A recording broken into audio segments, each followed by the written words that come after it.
Hi, thank you for joining me for Intuition, Your First Sense. This podcast, YouTube video, is to help you develop your own intuition while navigating this experience as a human, much like we all are, and to hopefully create some skill sets and have a little fun along the way. And this week's episode, we are going to talk about the concept or the prospect or the experience of feeling like you're not enough. And the reason that this is coming up is because I'm hearing it from people so much lately. And I think a lot of that has to do with all of the pressure that is happening in our world right now with all the stressors.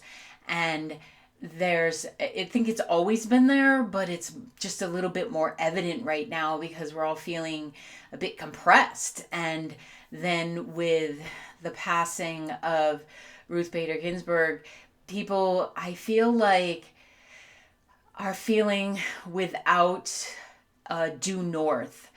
And I can appreciate that. I very much respect the soul that she is and have been impressed with the human that she was. Have you ever seen her workout videos? They're so amazing. And I feel like that when that happened, a little bit of our hope and a little bit of our belief in our own sustainability got rocked.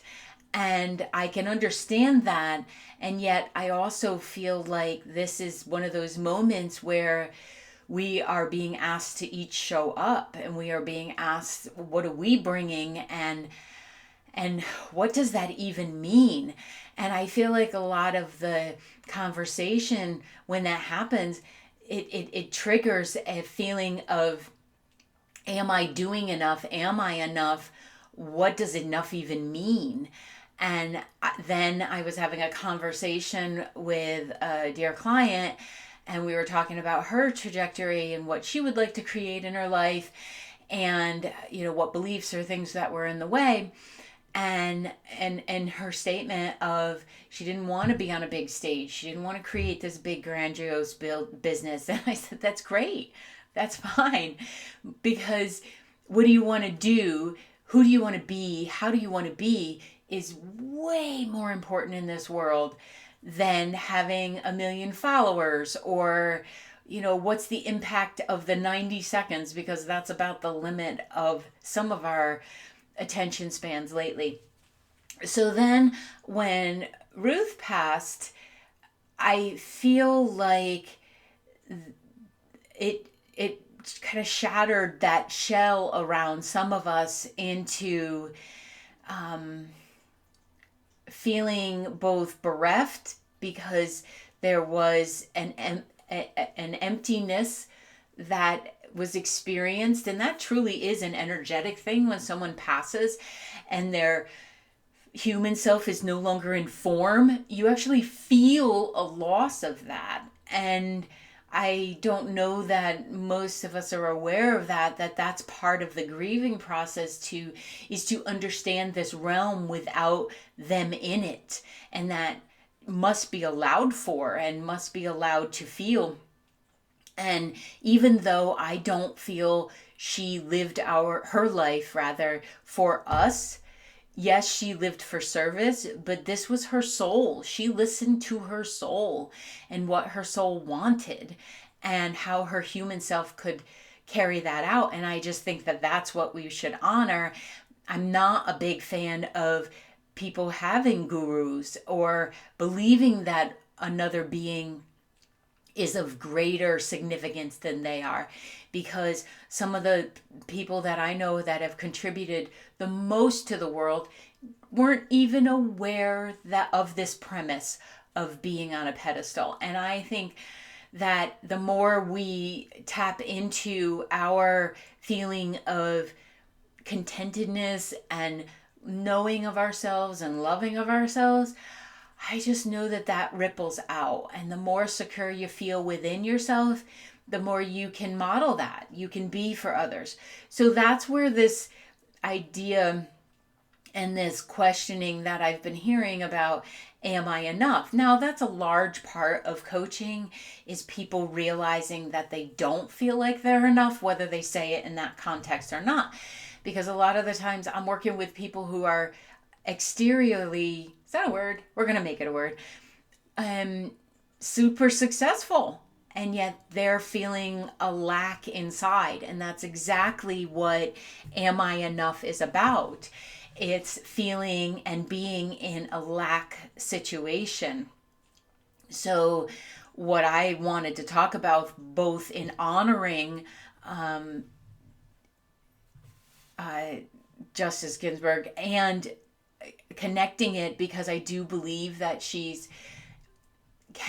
did model, she will continue to model in her non-physical self a level of understanding of true self and how that translates to being of service, not in service. If we believe that she was here simply to serve us and to create all this change, she didn't do it herself. And I don't know her, but I feel like she doesn't believe she did either. That we recognize that if the model we follow is that she was of service, she listened to what she wanted, what drove her, and then she brought that out into the world. If we leave her as our only beacon or our only hope, that means that her world was in service to us, that she was in servitude to us. And that's not a healthy balance. And it's, I think, a little disrespectful. So if we look at, wow, she really listened to who she was, and she could help, and she moved mountains with that that incredible just inner strength that she had, then we can all know that that's within us too. So model it, absolutely. But think that only certain people have it? No, everyone has it. You have it. It's sometimes we just forget where we put it. So it's wonderful to be able to say what you don't want. Like my client recognizing, oh, I don't want all that, even responsibility of being the one who is on that front stage or is creating a community or a following. That's fantastic, because then she can now focus on what she does well, which is support others who do want to be in that space. Hi. But by recognizing what it is that you want or don't want, you can get a little bit closer to that. Boy, I really do feel like I matter, that I'm good, that I'm enough, that I love, and that I may never know completely who I am, but I can know how I am and of what makes me me. And it's great to be able to say, I don't know what contentedness feels like. I don't know what I want. I don't know who I am. Those are all perfectly wonderful statements, because they lead to the inquiry, hopefully, of, well, what do I want? When was the last time I felt content? And do I know something about me? I'd venture to guess, if you're old enough to log onto this podcast, to bring it up and listen, that there have been times, and there is information there that you know about yourself.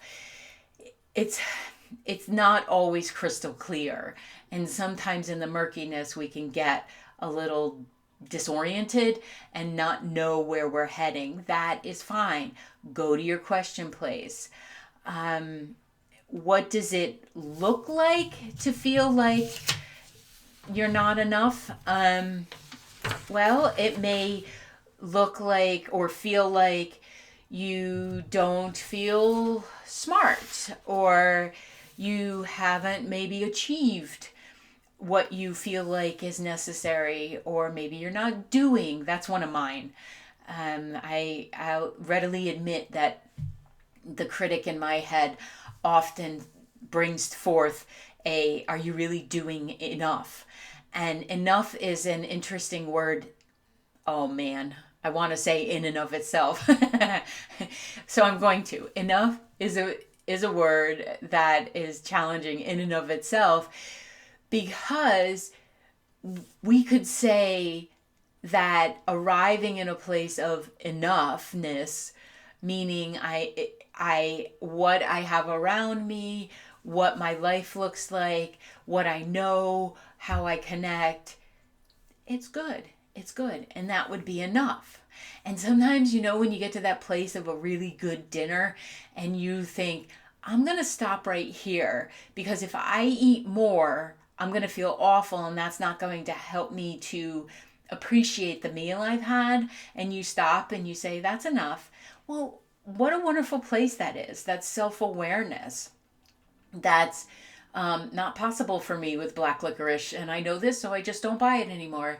But that enough doesn't have to be a deficit. It doesn't have to be something where we always put something not in front of, not young enough, not smart enough, not achieving enough, not pretty enough, or anything like that.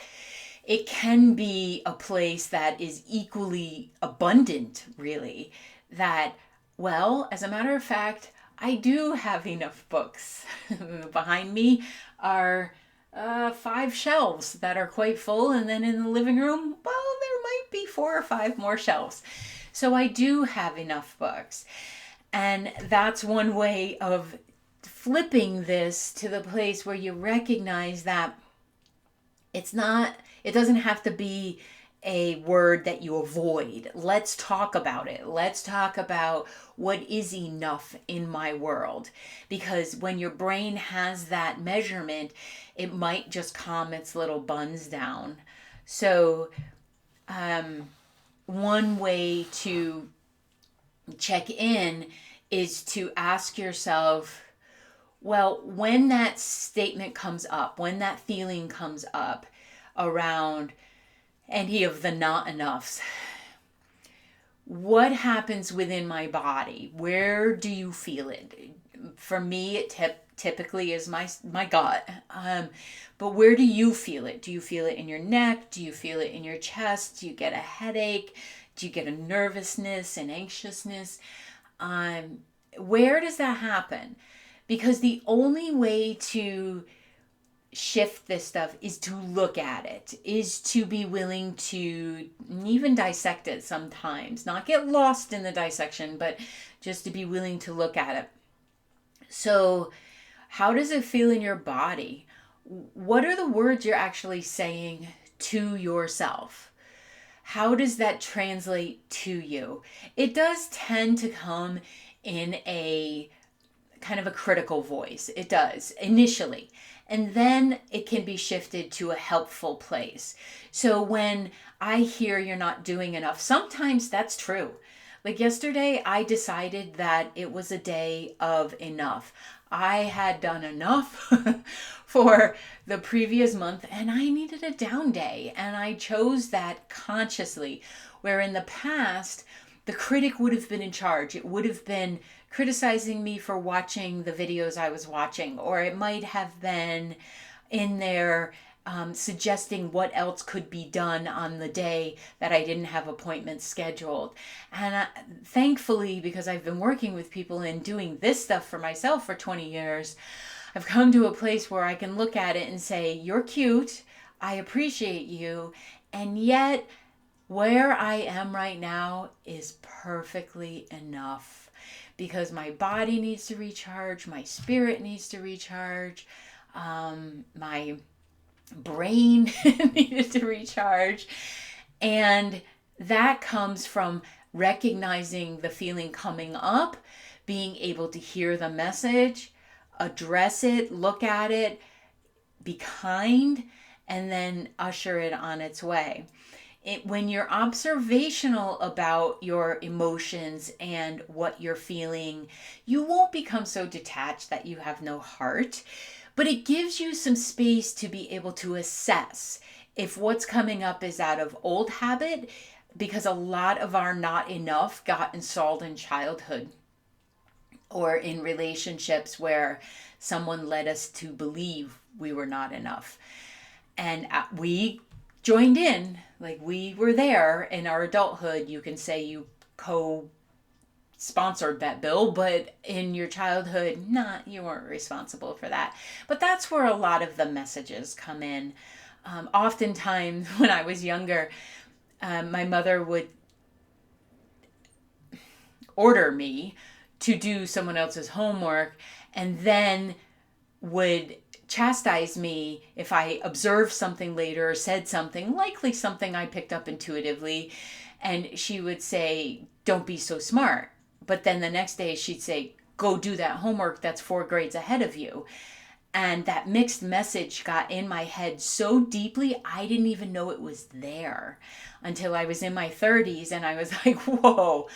And I was scared to do something. And I'm like, why are you scared? You like an adventure. And then I realized that message was playing. And it's still something today that I bump up against occasionally. But being able to observe it, I can now say, okay, message installed when I was younger does not necessarily mean that I have to operate with that today. And it may take me a couple minutes to at half an hour even to shift that message along. But it gets shifted and it's no longer with any angst or anger. It was at times. So being aware of the situation you're in can bring up these feelings and will bring up the feelings because we're very experiential beings. And one of the things that I also go to when someone is feeling like they're not enough is I remind you, you have a soul. And your soul came here to experience this life through a human incarnation so that you may arrive many years down the line in a place of self-love. And I believe we go to self-love from self-acceptance to self-appreciation to self-love. And it's the kind of self-love where you also love others. It's not the kind where you're so self-centered that you're unaware that others exist in your sphere. So your soul chose this, and it gives you this great big intuitive experience ability to be able to see, feel, hear, intuit, process energy. Well, then use it so that when you're feeling a little less than in your human sense, ask yourself, what is my soul trying to convey to me? It's like it has a magnet, and we're trying to get closer and closer to that vibration of self-appreciation, self-love. So if you're feeling any kind of discord, likely your magnet is further apart. And to get it closer, you need to ask, well, what is my soul trying to convey here? What am I feeling in this moment? And what am I not believing about myself that could be helpful? So if they got there through old beliefs, you are not responsible for that. If they got there through old messaging that created beliefs, you are not responsible for the implementation or the installation. You are responsible for shifting it if you want to genuinely enjoy your life. So when the messages that seem to come from a lack space of I'm not enough or comparison, which tends to feed the I'm not enough thing, stop and don't be disrespecting your soul that way. Stop and assess and ask, okay, did I pick this up in childhood? Is this something that doesn't have to be true today? And if so, do the work, be willing to explore through coach, through therapist, through some avenue, self-learning of shifting those neural pathways so those beliefs and that critical voice is no longer in charge. You have as much power of shifting that as you do in feeding it. So each time you believe it, you feed it.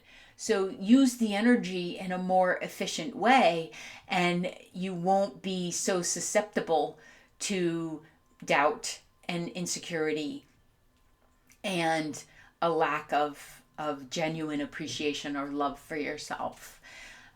All of this stuff is part of the human condition. It's part of our journey, I think, to be able to navigate through, to give ourselves a little bit of credit and joy when we figure it out. So start figuring it out, and I promise you, it's actually it's a lot of fun, but it is work.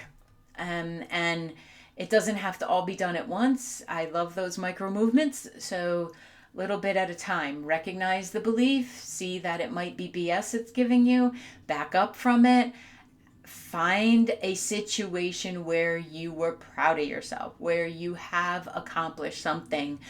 If it's tying your shoes that morning, I am okay with that. If it's making the perfect smoothie, or that you helped someone out, or that you were efficient and you knocked out a bunch of stuff in the morning. Sometimes I can feel like I can conquer the world because I got all of my household stuff done, in less than an hour. And sometimes I feel like, whew, I am invincible. I can absolutely do all that this human experience asks of me. I don't try to fly. I'm not that foolish. And I do live on the third floor, so that would not be wise. But be proud of this yourself, that you recognize, I can move from here. And maybe you don't know how, but that's where, a coach or a mentor or, someone else comes in, therapist, somebody, teacher comes in, and you recognize that you require that help. If I can't figure something out in technology, you better believe I'm looking for somebody who understands it. This is no different. So, you can move from where you are and create the new neural pathways where not enough then becomes, I am abundant in my life. And if you can't find a place, look to nature. Nature is very abundant. We have all these horrible fires and everything that are going on right now, and nature's not going to lament about that. It's going to come in right behind and start using that ash to create some beautiful saplings and growing and everything. So sometimes when I can't find it within myself, I look to nature and I'm like, okay, I got this. Resiliency. So look, and you go find the abundance where not enough was. And start with the statements of, I am capable. I remember when I, kicked out those household chores in an hour. I remember when I had the solution to a work situation, and I didn't even know I had that solution. It just dropped in. So the idea of feeling enough or feeling valid or feeling capable or exuberant in joy in your life, I do believe that that's a soul desire for all of us to feel that. We just all have very different ways of being there. And it's up to us to be the treasure seekers, to see what matters to us and what lights us up in order to do that.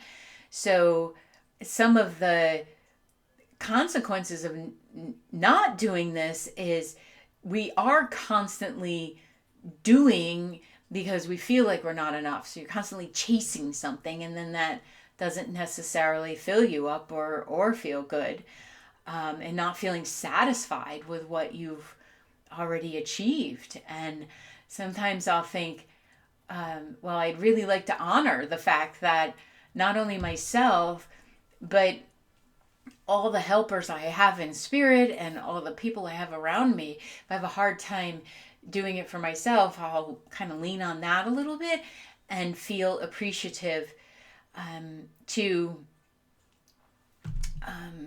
everybody who agreed to travel this experience with me.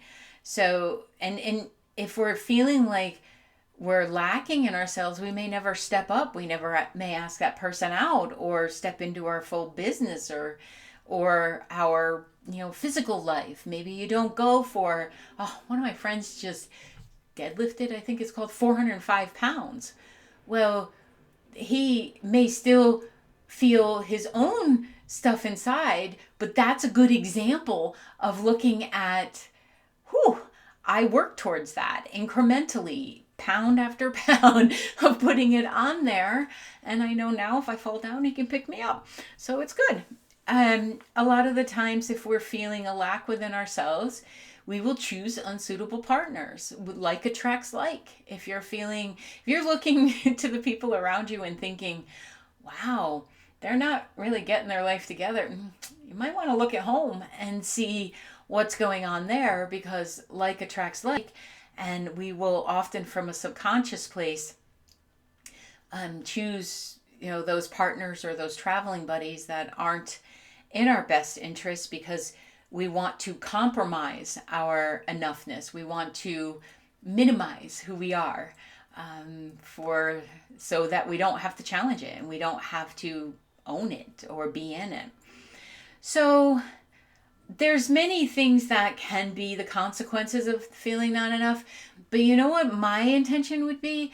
It would be that you felt like what you did or how you were, or who you were in that day. Put what you did at the end there. I'd rather be who you are and how you felt about yourself, and then whatever got accomplished is fine. Ultimately we want to feel like we did the best with what we had for that day, and maybe it'll grow for the next day. And that's great too, because that's that contentedness we're looking for. We don't have to be superheroes. However, we do and have made a commitment to our soul that we would do the best in this lifetime with what we have. And on some Mondays, that's sitting there with a clicker in your hand. And on other days, it's affecting change in the world and really realizing that you were given an amazing body and you're going to use it to the best of its ability for the experience. So every one of us is going to experience the I am not enough feeling. It has been my experience with almost every client I've worked with, have great success. This is what we're talking about. We're talking about the actual feeling of not enough. And I'm just throwing down the challenge that if we all start recognizing that that this invisible goal of what enough is just practically, it's just bullshit, then it doesn't mean that you can't have more experience in your life and you can't have more joy and you can't expand on things. But we have to throw out the premise of not enough in order to be there. So if you need to hold an energy like Justice Ginsburg as that person, that's fine, but don't do a comparison. Recognize that she likely felt this at some point in her world too, and had a conversation and decided to do it anyway. So I wish you the greatest experience of uncovering your treasures and recognizing that you are more than enough, you are amazing, and you were very brave to combine your soul and physical experience. So let's get to having some fun with it. Okay? Great. I'll see you in the next episode.